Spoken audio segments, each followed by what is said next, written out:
I'm Chief Investigative Reporter Tony Kowaleski. 9 full days have passed since an incident at the Longmont Traffic Control Center left 15 to 20 pilots without communication with air traffic controllers. Towers were out, transmitters down, communication a total blackout. We wanted to know why it happened, what led to the problem of 5 of the 6 channels not being able to communicate. We've asked questions to the FAA. We're not alone. We're not getting answers, and neither is Senator John Hickenlooper.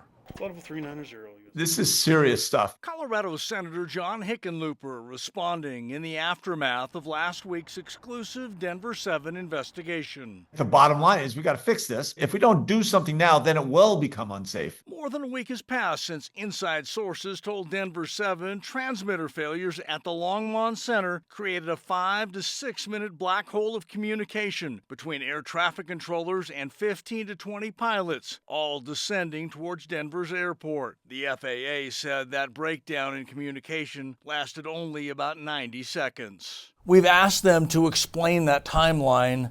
They haven't answered that question. Do you have an answer? No, I've asked similar questions. What happened? How long was it? How do you verify that? Can we see the tapes? And we haven't got an answer yet either. Denver 7 Investigates asked the FAA to answer those same questions. 9 days have passed since the incident in Longmont, and we still want to know what caused the 2 towers to go out of service. When did those 2 main transmitters go down? And how long did they remain out of service? The FAA has declined to answer the questions and ignored follow-up requests by Denver 7. We asked those questions a week ago and still no response. Is that acceptable? No, that's not acceptable.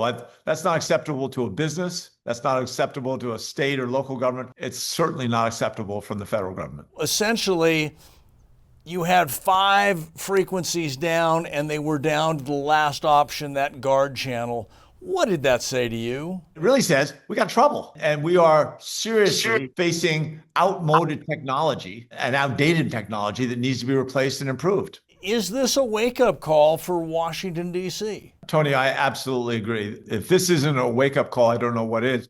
So where does it go from here? The senator saying if he doesn't get answers soon, he will ask the leadership of the FAA to show up at a Senate special hearing to answer these questions and explain to the American people exactly what happened and what needs to happen to make sure it doesn't take place again. I'm Chief Investigative Reporter Tony Kowaleski.